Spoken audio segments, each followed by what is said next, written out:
Right across Karachi, live from शहर काय। और मेरा आपका साथ रहेगा अब से लेकर जनाब ठीक 1 बजे तक। इस साथ में बहुत सारी बातें होंगी और आज बुध का दिन है और आप जानते हैं कि हमारा एक सेगमेंट होता है, इसका नाम होता है क्लिनिक ऑनलाइन। आमतौर पे ये सेगमेंट 12 से 1 बजे होता है, लेकिन आज ये सेगमेंट हम आपके लिए पेश करें 11 से 1 बजे। आज इस सेगमेंट में जो हमने मौजू रखा है, टॉपिक ऑफ डिस्कशन है, डॉक्टर साहिबा के साथ एक ज़बरदस्त डॉक्टर हमारे साथ मौजूद है, इनका तारुफ भी आपको देते हैं और इनसे बात भी होगी, इनके हवाले से क्या काम करती हैं, ज़ियाउद्दीन को कब से सर्व करिए, कुछ इनसे पर्सनल बातें भी करेंगे। और साथ साथ जनाब इनसे जिस मौजू पे आज हम बात करने वाले हैं वो है लंग्स कैंसर, यानी फेफड़ों का कैंसर क्यों होता है, क्या वजूहत होती हैं, क्या अलामत होती हैं, सब इनसे पूछेंगे, इनसे जानेंगे। और आप भी चाहेंगे तो आपकी हम कॉल्स भी शामिल करेंगे 0321 366 0303 पर।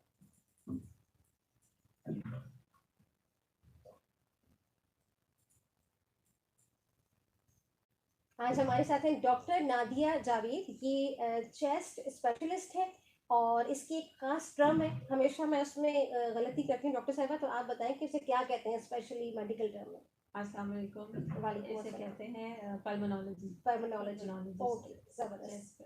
तो ये चेस्ट स्पेशलिस्ट है, वैसे तो ये चेस्ट की तमाम बीमारियों को कवर करते हैं, लेकिन आज स्पेशली हम बात करें लंग्स कैंसर की, क्योंकि अगर आपको सही से सांस नहीं आ रहा या चेस्ट में किसी भी किस्म का कोई इन्फेक्शन है, चाहे वो सर्दी की वजूहत की वजह से ही, लेकिन उसका असर आपके फेफड़ों पर पड़ता है, यानी सांस जब आपका ऑक्सीजन आ रहा है तो उसके लिए आपके फेफड़े और सीना दोनों जो है अहम किरदार अदा करते हैं। आमतौर पे जब बात करते हुए या बच्चे जब खांसते हैं उनके सीने से आवाज़ें आए तो घर वाले समझ जाते हैं कि यार कोई चेस्ट में इन्फेक्शन है या कुछ ठंड के असरात जो है मौजूद है। तो आज हम खैर हमारा टॉपिक जो है वो लंग्स कैंसर है। इसकी गो के बहुत सारी वजूहत है, लेकिन अब भी वजूहत को जानने के बावजूद भी बाज़ औक़ात हम बड़ा अनजान बन जाते हैं, क्योंकि हम ये पढ़ते आए हैं अब तक कि लंग्स कैंसर की एक बहुत बड़ी वजह सिगरेट पीना भी है, यानी स्मोकिंग भी है। और सिगरेट नोशी के लिए जो हम सिगरेट यूज़ करते हैं, जब भी उसका डिब्बा हम खरीदते हैं उस पर लिखा होता है कि भाई खबरदार ये आपके कैंसर का सिम्टम हो सकता है, ये कैंसर का सबब बनेगा, लेकिन हम छोड़ते नहीं हैं इस चीज़ को।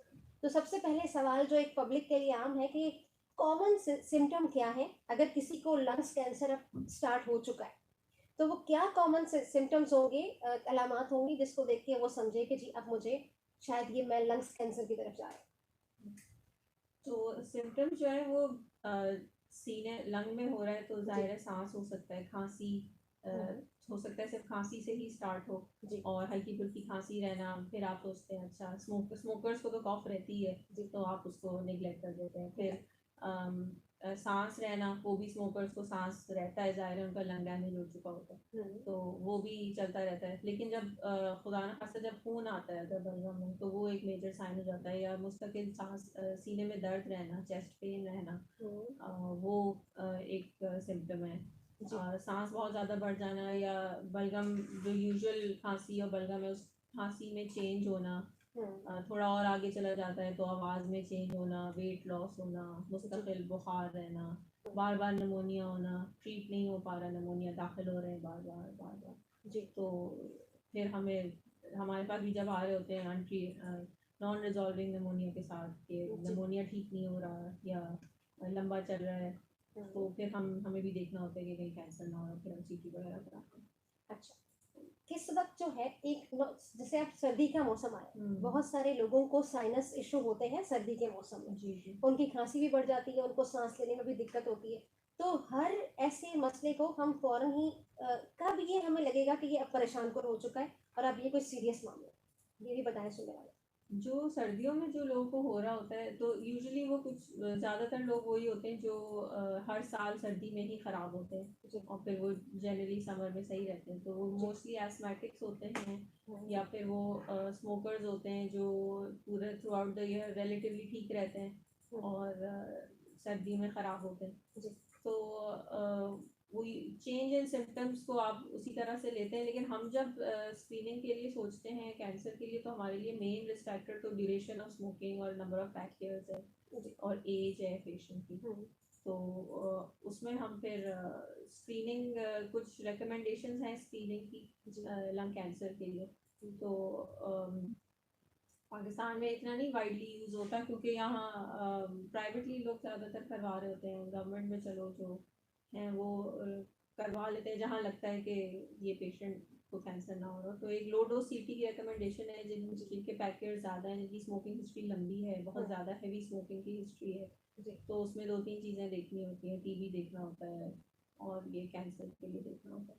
अच्छा डॉक्टर साहब, कुछ लोग ये समझते हैं कि अगर हम सिगरेट पी रहे हैं और सिगरेट का इस्तेमाल ज़्यादा है तो ही लंग कैंसर होगा। क्या जो नॉन स्मोकर्स हैं जो कहते हैं कि जी हम तो कभी सिगरेट पीते ही नहीं है, हम कोई ऐसी नशावर अद्वियात या कुछ भी ऐसा इस्तेमाल नहीं करते कि जिससे हमारे लंग्स जो है वो डैमेज हो, तो क्या उनको भी ये खतरा मौजूद है कि लंग्स कैंसर हो सकता है? हाँ, लेकिन जो भी कैंसर्स हैं वो सब एक कॉम्बिनेशन है आपके एक्सपोजर्स का और जेनेटिक्स का। ठीक है। ठीक है, तो इनहेरेंटली सिस्टम तो है हमारे बॉडी में कि वो कैंसर सेल जहाँ बनता है वो उसको हमारे इम्यून सिस्टम उसको काउंटर करके रोक लेता है। ठीक है। लेकिन जब अगर immunity for some reason nutrition सही ना होने की वजह से डाउन है या एक्सपोजर्स इस तरह के कि बहुत ज़्यादा कैंसर कॉजिंग सेल्स बन रहे हैं, तो कुछ हो सकता है जो एस्केप कर जाए, जो हमारा नेचुरल डिफेंस मैकेनिज्म है उसको एस्केप कर जाए और फिर वो ग्रोथ शुरू हो जाए। ठीक है। तो जो लोग इंडस्ट्रीज में काम करते हैं उनके बड़े एक्सपोजर्स होते हैं, मेटल एक्सपोजर्स होते हैं, और जो पेट्रोकेमिकल्स में होते हैं उनके ऑर्गेनिक कंपाउंड्स, वॉलेटाइल कंपाउंड्स होते हैं, उनके एक्सपोजर्स होते हैं। जी। तो वो duration of exposure, intensity of exposure, यानी कितनी वो शिद्दत से एक्सपोज हुए हैं इस चीज़ से, पूरे जैसे थ्रू आउट द लाइफ अगर कोई इंडस्ट्री में काम कर रहा है बगैर उसके मास्क के या बगैर प्रोटेक्टिव इक्विपमेंट के, तो जाहिर उनका एक्सपोजर तो चल रहा है महीनों सालों का। तो वो एक्सपोजर है अगर वो स्मोकर नहीं भी है। अच्छा, हम ये समझते हैं कि अगर हम सिगरेट नहीं पी रहे और हमारे इर्द गिर्द लोग सिगरेट पी रहे हैं तो हम क्वाइटली सेफ हैं, ऐसा नहीं होता। अगर मेरे साथ जो शख्स बैठता है या मेरा कुलीग है और वो मुस्तकिल सिगरेट पी रहा है और दिन में 5-6 दफ़ा पी रहा है, जिस ऑफिस रूम में मैं मौजूद हूँ उसमें बैठ के वो सिगरेट का इस्तेमाल कर रहा है, तो क्या मैं सेफ हूँ? नहीं, आप एक्सपोज तो आप भी हो रहे हैं। पैसिव एक्सपोजर जब भी हम स्मोकिंग की लेते हैं हिस्ट्री, तो हम पैसिव एक्सपोजर भी पूछते हैं कि आपके घर में कोई पीता है जो आपके करीब बैठ के पीता है, जो आपकी कंपनी कुछ ऐसी है कि ज़्यादा बहुत स्मोकर्स में उठना बैठना है, वो कंटिन्यूसली उसी वक्त स्मोक कर रहे हैं जब वो आपके साथ बैठे हुए जी। और कोई आउटलेट नहीं है, तो ज़ाहिर एक्सपोजर तो हो रहा है।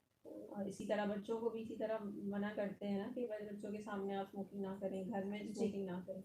तो एक्सपोजर तो हो रहा है। सिगरेट में तो कोई 7,000 केमिकल्स है जिसमें से कुछ हैं कैंसर कॉजिंग। ठीक हो गया। डॉक्टर साहब, जब कोई पेशेंट आपके पास आता है और उसको लंग्स में इश्यूज आ रहे हैं तो आप लोग कैसे डायग्नोज करते हैं? क्या तरीका है डायग्नोज करने का कि आया उसको जो प्रॉब्लम आ रही है चेस्ट में वो लंग्स कैंसर की ही अलामत है? देखिए, हमें लगता है अगर लंबा कुछ चल रहा है और स्मोकिंग हिस्ट्री बहुत स्ट्रांग है तो फिर हम सीटी इमेजिंग की तरफ जाते हैं क्योंकि सीटी बहुत क्लियरली दिखा देता है। एक्सरे पे जब पिक होता है जब काफ़ी बड़ी लार्ज होता है x ray, initial examination, initial investigation तो एक्सरे ही होता है, हम देख लेते हैं कि निमोनिया हो रहा है, क्या हो रहा है। लेकिन कभी कभी एक्सरे में फिर जब कैंसर थोड़ा बड़ा हो चुका होता है तो एक्सरे में जो है सिग्निफिकेंट चेंजेस होते हैं, उसमें पता लगने लगता है, फिर क्लैरिटी के लिए सीटी करवा लेते हैं, तो उसमें नजर आता है। ठीक है जी। सुनने वालों को बताते चलिए जी, आप सुन रहे हैं क्लिनिक ऑनलाइन और मुझे हुमैरा सदफ कहते हैं। आज मेरे साथ बड़ी ज़बरदस्त डॉक्टर मौजूद हैं, डॉक्टर निदा जावेद हैं और चेस्ट स्पेशलिस्ट हैं। आज हम बात कर रहे हैं लंग्स कैंसर, हमारा मौजू है आज का। और अगर आपके पास इससे रिलेवेंट कोई सवाल है, आप पूछना चाहते हैं, हमें कॉल कर सकते हैं 0321 3660303 पे। अगर आप फेसबुक यूज़ कर रहे हैं तो आप आएंगे, यहाँ एक तरफ पोस्टर मैं अपलोड कर रही हूँ अभी थोड़ी देर में, उस पोस्टर पे आके आप कमेंट कर सकते हैं। जो आपका सवाल है आप अपना सवाल पूछिए, हम आपकी रेफरेंस से डॉक्टर साहिबा से सवाल करेंगे और आपके सवालों का हम जवाब लेंगे अगर इससे रिलेवेंट कोई सवाल आपके पास मौजूद है। तो जी कॉल के लिए फ़ोन लाइन्स हमने ओपन कर दी है। 0321 366 0303 कॉल का नंबर है और पोस्टर जी अपलोड कर चुकी हूँ मैं आरजे हुमैरा सदफ के पेज पे, यानी www.facebook.com/RJ हुमैरा सदफ ऑफिशियल। और ZUFM 98.2 के पेज पर आप आ सकते हैं। इस शो की वीडियो स्ट्रीमिंग भी आप देख सकते हैं। और इस वक्त आप ज़ियाउद्दीन हॉस्पिटल का जो यूट्यूब चैनल है डॉक्टर ज़ियाउद्दीन हॉस्पिटल के नाम से, वहाँ भी आ सकते हैं। यूट्यूब पर भी आप इस शो की वीडियो ट्रांसमिशन को देख सकते हैं जी, और साथ साथ शो का हिस्सा भी बन सकते हैं। कॉलर से गुजारिश करेंगे जी काइंडली रिलेवेंट सवाल कीजिएगा ताकि हम अपने मौजू से ना हटें। डॉक्टर साहब लंग्स कैंसर कितना आम है पाकिस्तान में, एक सवाल ये है आपसे। पाकिस्तान में यानी अगर आप हॉस्पिटल में हैं तो कितने केसेस आते हैं आपके पास, या आप देखती हैं हॉस्पिटल में जो आए हैं जो लंग्स से ही मुतासर है और कैंसर से ही मुतासर है? लंग में देखिए, एक तो लंग में उसका अपना कैंसर भी हो सकता है, और वो कैंसर जो कहीं और से आ रहा है वो भी आ सकता है। ठीक है। तो वैसे तो मोस्ट कॉमन जो है वो ब्रेस्ट और प्रोस्टेट है वेरी कॉमन, लेकिन lung cancer is becoming the most common cause of death, क्योंकि वो प्रेजेंट बहुत लेट करता है। सही। तो जब वो पता चलता है तो वो एडवांस हो चुका होता है, और फिर उसमें ट्रीटमेंट ऑप्शंस लिमिट हो जाते हैं और आपके क्योर के चांसेस कम हो जाते हैं। तो हमारे पास जैसे 2-3 महीनों में हमारे पास 3-4 केसेस आ जाते हैं कैंसर के, फिर हम ऑन्कोलॉजी को फिर देते हैं फर्दर ट्रीटमेंट के लिए। ठीक हो गया जी। कॉल्स हम ले रहे हैं 0321 366 0303 पे। इसके साथ हमें कौन कौन सुन रहा है फेसबुक पे, जरा हम नाम देख लेते हैं। हमें कबीर मुगल सुन रहे हैं क्लिफ्टन से, कहते हैं अस्सलाम वालेकुम, गुड मॉर्निंग टू यू। और डॉक्टर साहब आपको भी सलाम कह रहे हैं जी, वालेकुम अस्सलाम। प्रदीप कुमार सुन रहे हैं हमें, और बहुत शुक्रिया आपका। यूनुस शेख सुन रहे हैं टंडो अलायार से, थैंक यू सो मच जी। कोई सवाल है, कोई रिलेवेंट सवाल अगर आपका है तो आप बिल्कुल सवाल कीजिए, लंग्स कैंसर के हवाले से होना चाहिए आपका सवाल। इसके अलावा एजाज अली हमारे साथ है, बहुत शुक्रिया आपका Ejaz, thank you so much for calling. और कॉलर भी है, अस्सलाम वालेकुम जी। कौन मेरे साथ? मोहम्मद जुबैर जुहैर जी, फरमाइए क्या कहेंगे? जी बिल्कुल, नादिया जावेद जवाद, नादिया जवाद जी।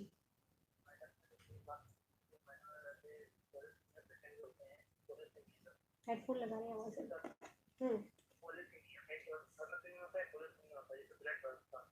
जी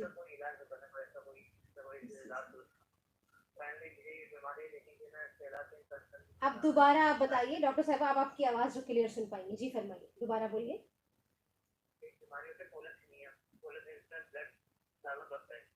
एक थैलीसीमिया होती है, एक पॉलीसीमिया होती है जिसमें ब्लड ज्यादा बनता है, ऐसा कुछ कह रहे हैं शायद। ठीक है जोहेब साहब, thank you so much for calling. अगर ये लंग्स से रिलेटेड है तो हम डॉक्टर साहब इसका जवाब जरूर देंगे, वरना आपको कुछ गाइड जरूर करेंगी कि किस डॉक्टर से आपको कंसल्ट करना है। ठीक है, thank you so much for calling जी।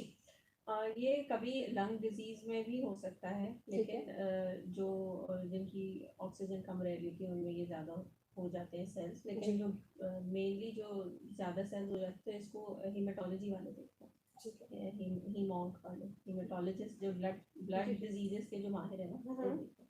वैसे लंग डिजीज में सेकेंडरी कॉज होता है, ये बढ़ जाते हैं, लेकिन इतने परेशान कुन हद तक नहीं, वो ऑक्सीजन कम होने की वजह से सेल्स बढ़ जाते हैं। ठीक है, तो अब इनको क्या करना चाहिए? इनको ये कह रहे हैं कि मुझे ये मसला है, तो ये हेमाटोलॉजिस्ट से मिलेंगे। ठीक है, जियाउद्दीन हॉस्पिटल में जितने भी डॉक्टर्स यहाँ हमने देखे हैं और यहाँ पे जो लोग काम कर रहे हैं वो अपने शोबे में महारत रखते हैं बहुत ज़्यादा। तो मेरे भाई सुहेब, यहाँ पर आप किसी हेमाटोलॉजिस्ट, ये डॉक्टर हैं अपने शोबे में, ये माहिर होंगे यकीनन, किसी भी अच्छे हेमाटोलॉजिस्ट से आप कंसल्ट कीजिए, उनका अपॉइंटमेंट लीजिए, उनसे मिलिए और उनको अपना मसला बताइए, और साथ साथ जो पिछली आपकी रिपोर्ट्स हैं वो साथ आपने लेके मिलना है। ठीक हो गया जी? और फिर आपका इंशाल्लाह उम्मीद है कि आप ठीक हो जाएंगे। और हमारे साथ नादिया जवाद साहिबा हैं, और चेस्ट स्पेशलिस्ट हैं। आज हम लंग्स कैंसर के मौजू पे बात कर रहे हैं, सवाल आपके लेंगे 0321 366 0303 पे। अच्छा, जब किसी को लंग्स कैंसर हो जाए डॉक्टर साहब, तो क्या ये प्रिवेंट हो सकता है, ये इसका मुकम्मल तौर पे वो ठीक हो सकता है बंदा, या हम ये कहेंगे कि जी ट्रीटमेंट में कुछ वक्त लग सकता है, या सही होगा या नहीं होगा, या एक लंबा एक ड्यूरेशन है जिसमें उसका इलाज कंटिन्यू होगा? ये कुछ सवाल जो एक आम पब्लिक के जहन में होते हैं, वो जानना चाहते हैं। तो स्टेज पर डिपेंड करता है। अगर अर्ली स्टेजेस में डायग्नोज हो जाता है 1-2, जो कि बहुत रेयर है, क्योंकि वो 1 और 2 में वो उसका साइज इतना छोटा होता है कि वो एक इंसिडेंटल फाइंडिंग ही होती है, यानी कि एक्सरे किसी और वजह से कराया गया या सीटी किसी और वजह से कराया गया और वहाँ पे मिल गया और फिर बायोप्सी हुई तो पता चला। वैसे डेफिनेटिव डायग्नोसिस तो बायोप्सी पर ही है, लेकिन जब वो इतना हो जाता है कि वो सिम्टम्स कॉज करे और उसकी वजह से पेशेंट आ रहे हैं और उसकी वजह से ही, तो वो लेस लाइकली हो जाता है कि वो कम्प्लीटली क्योर हो। लेकिन जितना पॉसिबल होता है उस तरह से ट्रीटमेंट दी जाती है, पेशेंट की बाकी चीज़ें भी देखते हुए कि पेशेंट कितने मोबाइल है, पेशेंट कितने फिट है ट्रीटमेंट टॉलरेट करने के लिए। तो स्टेज 3-4 का सर्वाइवल कम है, जैसे बहुत कम ड्यूरेशन, बहुत कम लोग 5 इयर्स तक गुजार पाते हैं उसके ऊपर। 1 और 2 वाले फिर भी कोई 70% या 90% लोग 5 इयर्स गुजार लेते हैं। तो ट्रीटमेंट इनिशियल स्टेज में सर्जरी इंक्लूडेड है, लेकिन जब लेटर होता है तो फिर कीमो रेडिएशन होती है। चलो जी, सरबरस के 11:37 हो चुके हैं। आप सुन रहे नया दिन नई बात हुमैरा सदफ के साथ, और क्लिनिक ऑनलाइन हमारा सेगमेंट है, और इस सेगमेंट में हमारे साथ बड़ी ज़बरदस्त डॉक्टर हैं, नादिया जवाद इनका नाम है, चेस्ट स्पेशलिस्ट है। लंग्स कैंसर पे हम बात कर रहे हैं। लंग्स कैंसर यानी फेफड़ों का कैंसर, इस बीमारी की सबसे मौलिक किस्म है, और एक रिपोर्ट के मुताबिक हर साल ज़्यादातर लोग, बहुत ज़्यादा तादाद है उनकी, 70% तक कहा जाता है, छाती, बड़ी आंत और लंग्स के कैंसर की वजह से मौत के मुंह में चले जाते हैं। अगरचा तंबाकू नोशी फेफड़ों के कैंसर की एक सबसे बड़ी वजह है, लेकिन तंबाकू नोशी ना करने वालों में भी ऐसे मामला सामने आते हैं। ज़रूरी नहीं है कि आप सिगरेट ही पीते हैं तो आपको लंग्स कैंसर होगा। अगर आप नहीं भी सिगरेट का इस्तेमाल करते तो आपको ये कैंसर हो सकता है। फेफड़ों का जो कैंसर है, अगर इब्तदाई मराहिल में ही आप इसको डायग्नोज कर लें और इसको फाइंड कर लें, डॉक्टर से कंसल्ट कर लें, तो जल्द अज जल्द आप ठीक हो सकते हैं, और उसमें फिर खतरे के इम्कान कम हो जाते हैं। लेकिन जो लोग इसमें ताख़ीर करते हैं, फिर उनके चांसेस जो हैं जल्दी रिकवर होने के या ठीक होने के कम से कम होते चले जाते हैं। आलमी जो इदारा सेहत है, उसकी एक रिपोर्ट के मुताबिक फेफड़ों का कैंसर, कैंसर से होने वाली जो अमवात है उसकी सबसे बड़ी वजह है दुनिया भर में। और अगर इसकी वजूहत देखें, सिगरेट नोशी तो एक उसकी सबसे पहली वजह है ही, लेकिन माहौलियाती आलूदगी, जो लोग कारखानों में काम करते हैं जहाँ पर कुछ ऐसा केमिकल बनता है जिससे धुआं उठता है, या घरों से निकलने वाला धुआं, या फैक्ट्री से निकलने वाला धुआं, और ऐसे कुछ एक्सट्रैक्ट जो पत्थर के काटने से पैदा होते हैं, और ऐसा जो लोग मैंने देखा डॉक्टर साहब कि जो खवातीन फ़िज़ाई मेज़बान होती हैं, एयर होस्टेस जिन्हें हम कहते हैं, और मुस्तकिल वो एयर होस्टेस की फील्ड में रहती हैं, तो उनके अंदर भी फेफड़ों के अमराज पैदा होते हैं। वो इसलिए कि वो चूंकि जब हवा में है ऊपर, हर वक्त एक जहाज में उनका है, 2-3 फ्लाइट्स ले रही हैं। मेरी अपनी 1-2 फ्रेंड्स हैं जो एयर होस्टेस के शोबे से वाबस्ता नहीं, तो अक्सर उनको पहले तो ऑक्सीजन की कमी देखने में, ज़ाहिर है वहाँ तो आपको पता है, जब प्लेन में है, स्पेस में है, अब आप हवा में हैं, तो ज़ाहिर है ऑक्सीजन तो कम होगा आपका, और आहिस्ता आहिस्ता उनमें फेफड़ों के अमराज पैदा होने लगते हैं। अगर वो जल्दी डायग्नोज करते हैं उसको या कंसल्ट करते हैं डॉक्टर से, तो जल्दी रिकवर होते हैं। तो ऐसे लोग जो एयर होस्टेस हैं, खवातीन, या इस शोबे से वाबस्ता हैं, तो क्या प्रिवेंशन करें, वो क्या क्योर करें कि वो इस मसले में जाए ही ना, वो उनके फेफड़े सेहतमंद रह सकें? क्या कोई ऐसा तरीका है? एयर होस्टेस, एयर जो फ्लाइट स्टाफ है, उनसे कोई रिलेटेड एक्सपोजर मेरी नज़रों से तो नहीं गुजरा है, लेकिन हो सकता है ये लोग जब जैसे इनका एक्सपोजर जहाँ ये एयरक्राफ्ट मेंटेनेंस और उस तरह के लोग एक्सपोज होते होंगे, जहाँ मशीनरी रिपेयर हो रही होती है, जहाँ वहाँ मेटल अलॉयज यूज़ होते हैं, वो मेटल के ज़रात और फ्यूम्स होते हैं, तो वो लोग एक्सपोज होते हैं। बाकी आपके हमारा एनवायरमेंटल पोल्यूशन इतना है, जी जी, वो आपको पता है कि वो हर तरह के केमिकल्स हैं, एग्जॉस्ट, गाड़ियों का एग्जॉस्ट भी है, पावर प्लांट से जो निकल रहा है वो भी है, फैक्ट्री से जो आउट निकल रहे हैं फ्यूम्स वो भी हैं। तो ये सारा एक्सपोजर तो है। और रिसेंटली आपने देखा होगा स्मॉग अभी लाहौर में कितनी हुई है, इधर भी डस्ट और पोल्यूशन कितना बढ़ रहा है। लाहौर के बारे में भी रिपोर्ट आई है, आपकी नज़र से भी ये गुजरी होगी, आपने इसीलिए बात की लाहौर की, कि अब वो जो शहर जिनमें रहा नहीं जा सकता, जो रहने के लिए इंतहाई ख़तरनाक है और सेहत के लिए, उसमें एक लाहौर है, और पहले नंबर पर तो कराची है, जिसमें इतनी ज़्यादा फ़ज़ाई आलूदगी है कि ना रहने वाले शहरों में, यानी इतनी ज़्यादा फ़ज़ाई आलूदगी है कि आप जो है वो अगर रहेंगे तो सेहतमंद नहीं रह सकते। हाँ, क्योंकि वो ये भी रिपोर्ट्स हैं कि आपकी लाइफ स्पैन शॉर्ट हो जाएगी 3-4 years because of exposure to environmental air pollution. ज़बरदस्त होगी। डॉक्टर साहिबा से बात हो रही है, हर मौजू पे बात करें, हल्की फुल्की चिटचैट भी उनके साथ चल रही है, कुछ खबरों के हवाले से भी हम बात करें, और मौजू के हवाले से भी बात करें, जो हमारा लंग्स कैंसर है। तो ये जो हमारा टॉपिक है, ये जो सेगमेंट है, ये 11 से 12 बजे तक का है। 12 से 1 बजे हमारा नॉर्मल शो का, जिसमें हम टॉपिक रखेंगे, आपसे बातचीत करेंगे। तो मौजू है जी आज का लंग्स कैंसर, और बड़ी ज़बरदस्त डॉक्टर नादिया जवाद मेरे साथ है, चेस्ट स्पेशलिस्ट हैं। आप भी सवाल कर सकते हैं, मैं आपकी कॉल्स लूंगी 0321 366 0303 पे। डॉक्टर साहब, वो क्या फैक्टर हैं जो आपके अंदर बढ़ा सकते हैं, इस इंक्रीज कर सकते हैं आपका रिस्क लंग्स कैंसर का?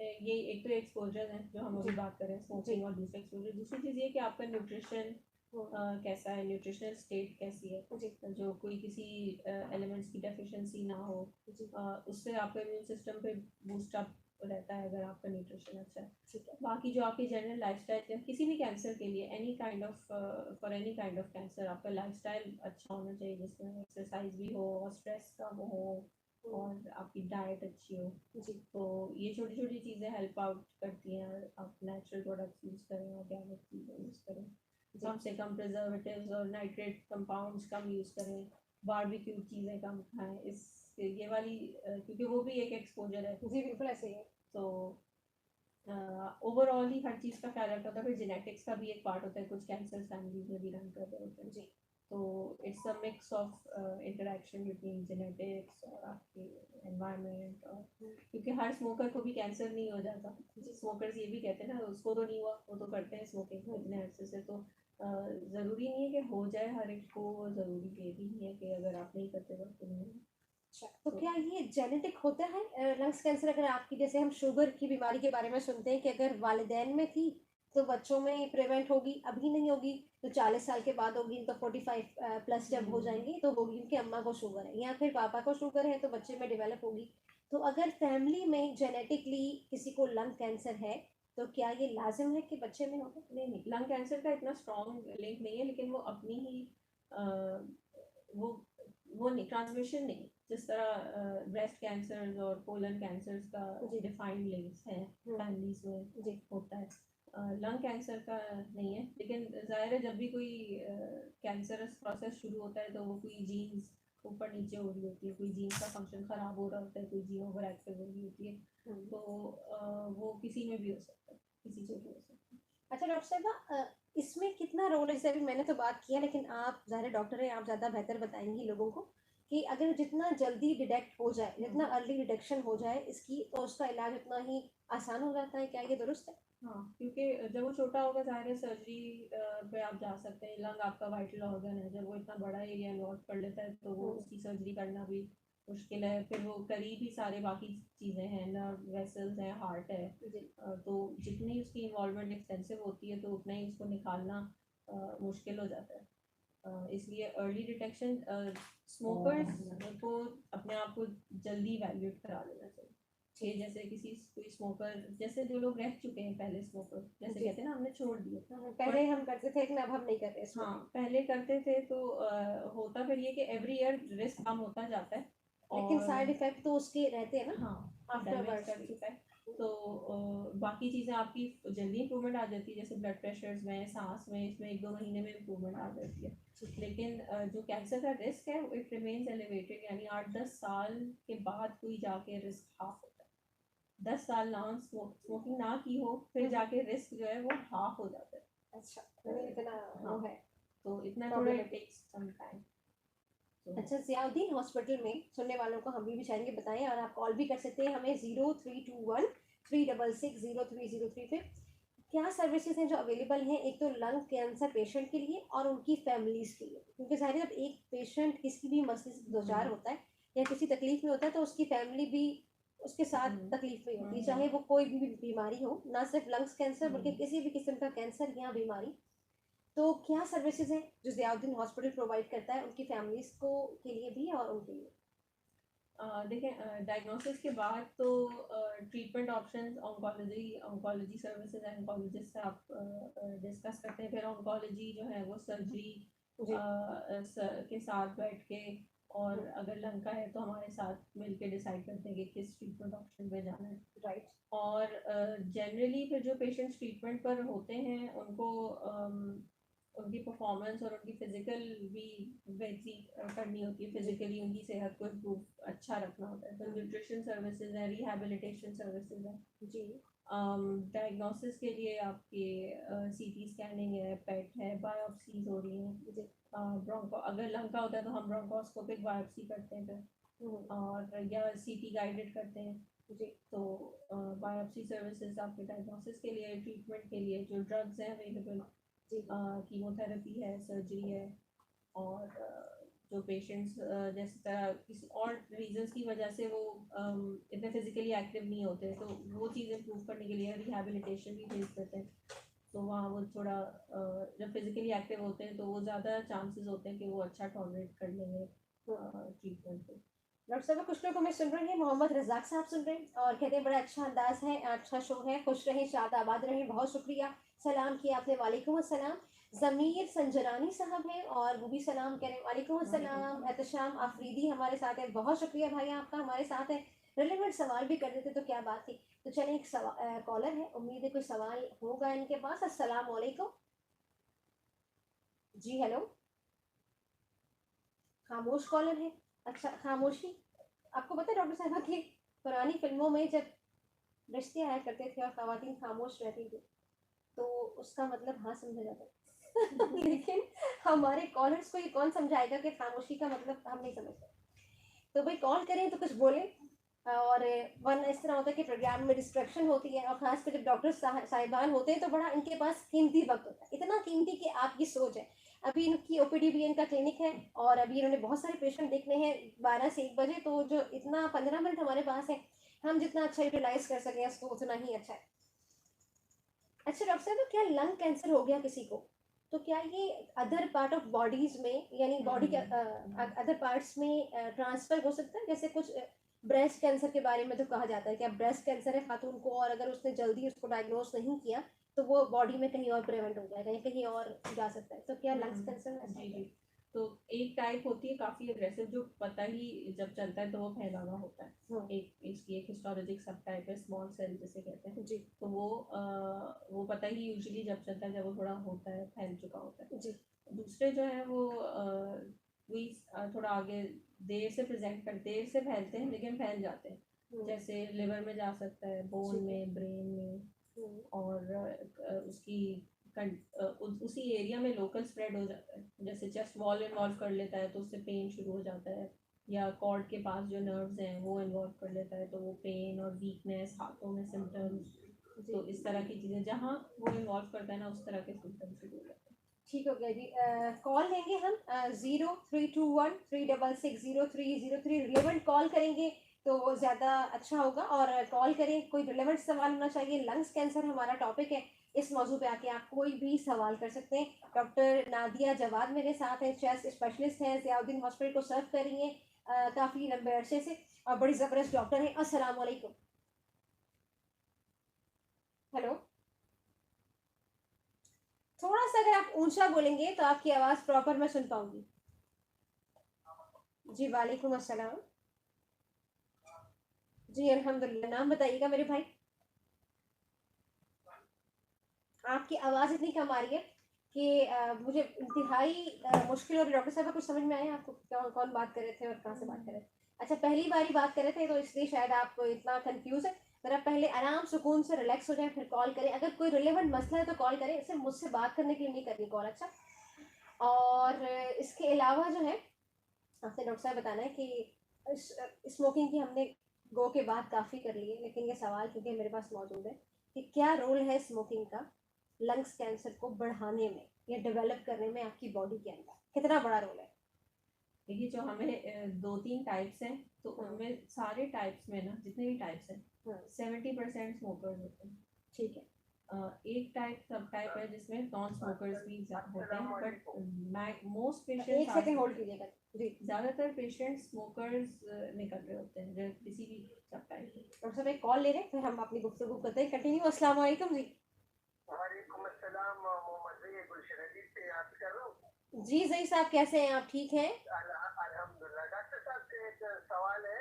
जी जो एस्थमेटिक को हो बंदा जिसको अस्थमा हुआ हो, हम्म, तो ये लंग्स कैंसर के चांसेस होते हैं कि नहीं, या जो है वो इसका इलाज होता है जैसे रेस्टाइट और ये मोर्फिन का इस तरह की जो है दवाई इस्तेमाल करता है बंदा? अच्छा चांसेस होते हैं। अच्छा, अभी हम आपको इसका जवाब ऑफ एयर देते हैं जी।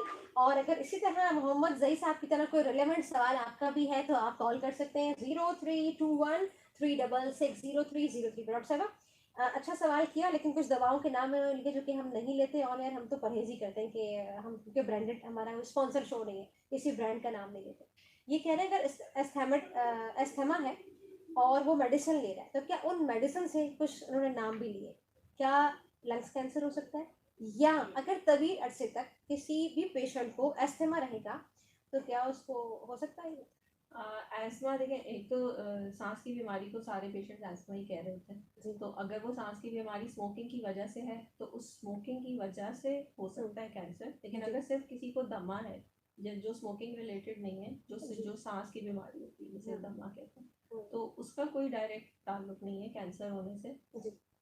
कुछ सांस की बीमारियां, सीने की बीमारियां, जैसे फाइब्रोसिस, अगर फाइब्रोसिस डेवलप हुआ है किसी को तो उनको, उनमें होते हैं चांसेस एक्सपोजर्स के अलावा। फाइब्रोसिस या जो HIV, ये एक दो रिस्क फैक्टर्स हैं कैंसर डेवलप होने के लिए। लेकिन एस्मा खुद नहीं है ना, और उस ट्रीटमेंट से आप उस एस्मा को कंट्रोल कर रहे हैं। ट्रीट उससे कैंसर का कोई रिस्क ना बढ़ रहा है ना कम हो रहा है, कैंसर का रिस्क उतना ही है। ठीक है, एक और कॉलर है। अस्सलाम वालेकुम। जी वालेकुम। जी, नाम बताइएगा सर।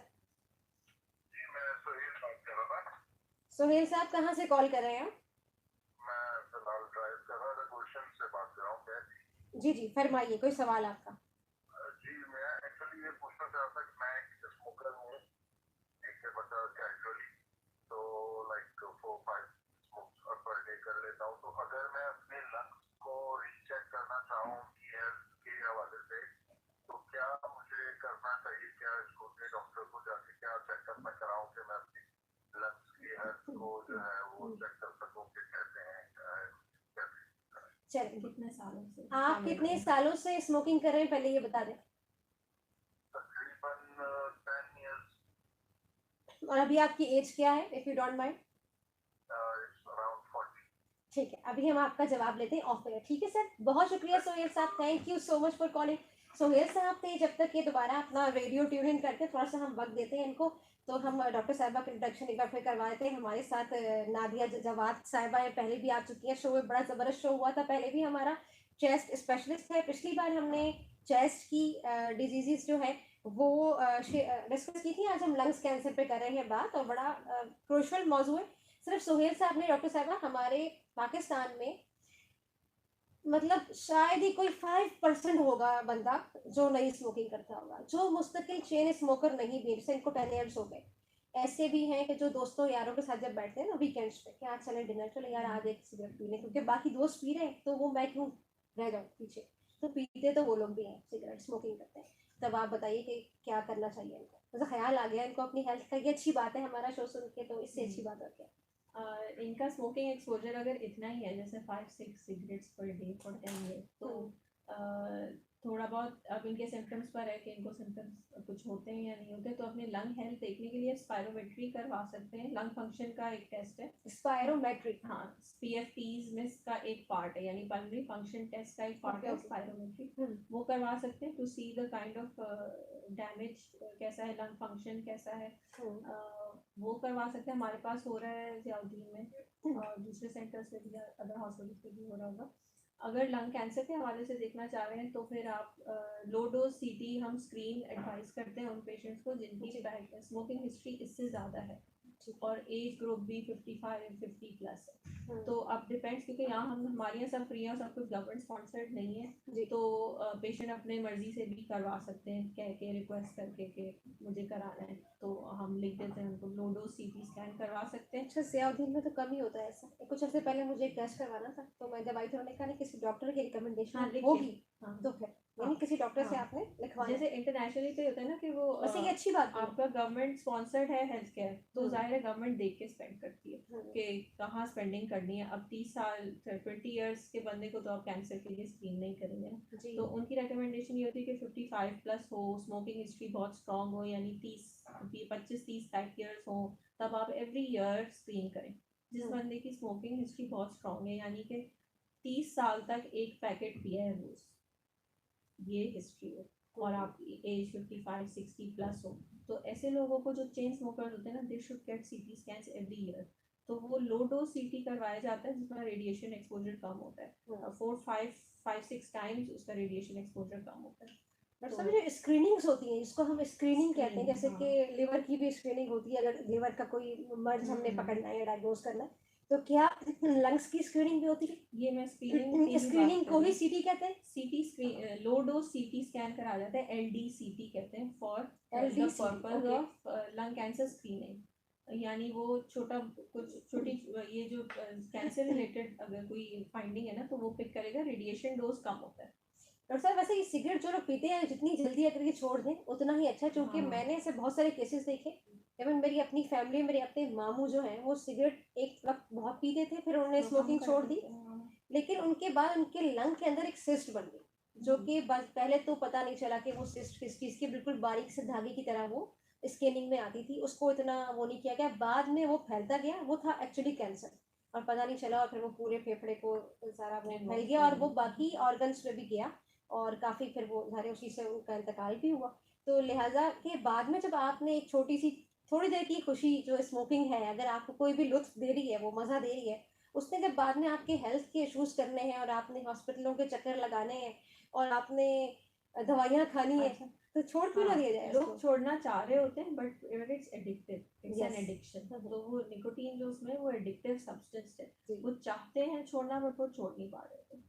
तो फिर उनको फिर हम फार्माकोलॉजिक थेरेपी भी देते हैं, थोड़ी उनकी विल पावर का भी इसमें रोल है, उनके इर्द विल गिर्द की पावर फैमिली तो का भी इंसान से रोल कुछ है। भी करवा लेती है जो वो नहीं हाँ, करना चाहता है ना। इसमें हाँ, इसमें आपकी फैमिली का, आपकी गैदरिंग का भी रोल है। फिर आप जो लोग छोड़ने वाले होते हैं, छोड़ना चाहते हैं, जिन्होंने छोड़ा होता है वो चाहते हैं कि हम अब दोबारा ना इस पे चले जाए, फिर हम उनको ये भी मना करते हैं भाई आप उस कंपनी में ना बैठे जी, जहाँ पे लोग कुछ अरसे, स्मोकिंग करें। क्योंकि वो आपको फिर उकसाते हैं कि कर लो ना, अब कुछ नहीं होता, एक एक ले लो, क्या होगा क्या होगा, जी। यूँ करते हैं। तो फिर आप फिर you fall into that trap कि उसने कहा था इसलिए मैंने ले लिया।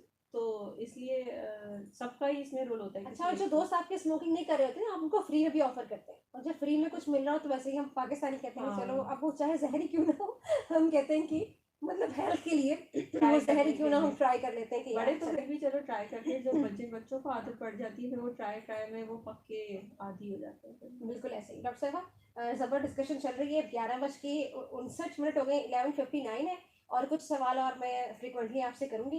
वैसे एक तरीका जो बड़े बताते हैं कि सौंफ जो है उसको हल्का सा तवे पे अगर भून के ना, वैसे भी लोग खाते हैं आमतौर पे, खुशबू भी आती है आपके मुंह से आती रहती है कोई स्मेल की बजाय, और उसमें 2-3 चीज़ें और अपनी फेवरेट आप ऐड कर रहे हैं, बादाम पिस्ते जो भी, और उसको चबाएं, अच्छी तरह से चबाएं।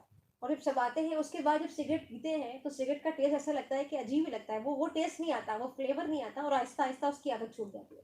तो एक ही तरीका है सिगरेट छोड़ने का, जो वाकई में विलिंग है और स्मोकिंग छोड़ना चाहते हैं इसको ट्राई कर लें, कि ये भी एक तरीका है कि सौंफ वैसे आई साइड के लिए भी बड़ी अच्छी है, उसके हेल्थ बेनिफिट भी हैं बहुत सारे, तो ये ट्राई करें अगर आप ट्राई करके मुझे बताएं, और ट्राई करके बताएं, और डॉक्टर साहब मुझे भी बताएं, और डॉक्टर साहब आपको सुहेल साहब आप ही क्यों ना ट्राई करें, क्योंकि एडिक्शन है और कुछ नहीं है। और मुझे लगता है कि जैसे कि आपने कॉल की और आपको हेल्थ की केयर है, कि उन्होंने कहा कि मैं देखना चाहता हूँ कि कोई डैमेज तो नहीं हुआ, तो केयर है ना। हाँ, जिसको केयर होती है वो तो ऐसी चीज़ें छोड़ देता है बहुत जल्द, तो मुझे लगता है कि ट्राई करेंगे इंशाल्लाह। एक लास्ट कॉल लेते हैं, देखते हैं कौन है। अस्सलाम वालेकुम। कॉल जी हो गई है ड्रॉप, क्या बात है, इतनी जल्दी कॉल की और ड्रॉप।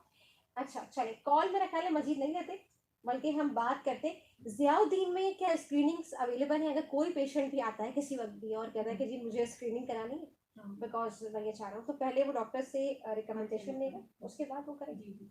बाकी ये कि जो पेशेंट्स हमारे पास आ रहे होते हैं विद निमोनिया या और कोई चेस्ट का प्रॉब्लम, के इन्फेक्शन ठीक नहीं हो रहा, या कोई है कोई ब्लड आ रहा है खांसी में, तो फिर उनको तो फिर हम सीटी करवा ही लेते हैं। जो जिनकी स्मोकिंग हिस्ट्री भी स्ट्रॉन्ग हो, जिनकी बाकी हिस्ट्री से भी लग रहा है, उनको तो हम खुद ही करवा लेते हैं। डॉक्टर साहब कितनी अकसाम है लंग्स कैंसर की इस वक्त?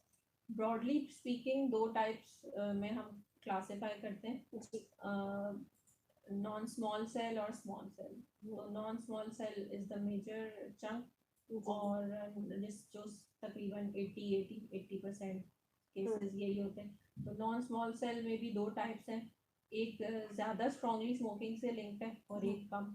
तो जो कम स्ट्रांगली लिंक है अब वो ज़्यादा हो गया, जैसे कितना सालों 40-50 मतलब इतने साल 70-80 साल से तो नॉन स्मोकिंग पे कितनी कितना मीडिया पे भी हाई पे और हर जगह, और कितनी गवर्नमेंट ने भी कोशिशें की हैं स्मोकिंग सिगरेट की प्राइसेस बढ़ाना, टैक्सेस लगाना, पिक्चर्स उस पर लगवाना। तो स्मोकिंग का रुझान कम होके अब आप देख रहे हैं कि वो जो दूसरा टाइप है ना वो ज़्यादा हो रहा है, जो स्मोकिंग से लेस स्ट्रॉन्गली लिंक्ड है।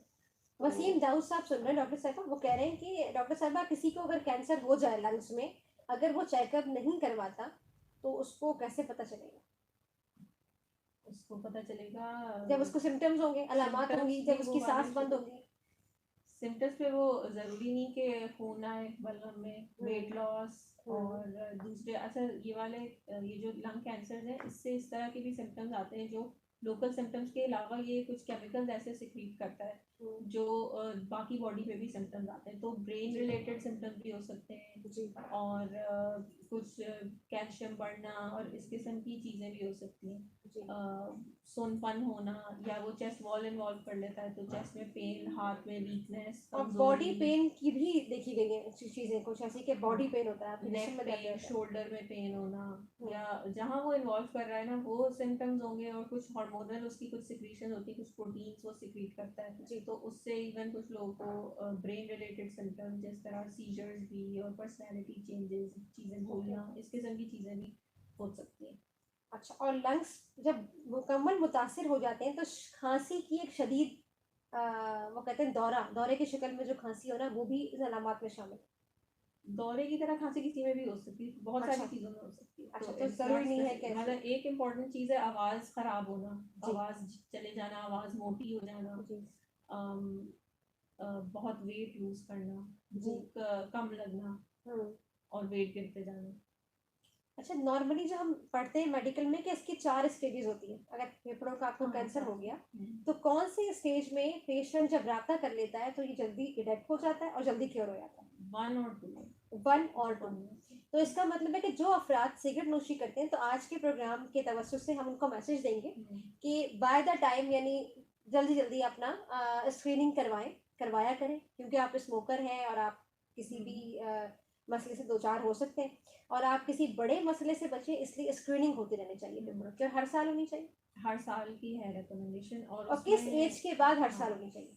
55 प्लस और स्मोकिंग फैक्टर हिस्ट्री 30 प्लस, यानी समझे कुछ लोग जैसे थोड़े अरसे में उन्होंने 5 साल में हर दिन 2-2 पैकेट पिए हैं, जी तो इनकी भी 10 साल की हो गई स्मोकिंग जी। हिस्ट्री, 10 पैकेट्स हो गए। और अगर किसी ने 50 साल में एक दो पिए तो उनकी भी उस तरह से होगी। तो डिपेंड्स कि कितना एक्सपोजर है।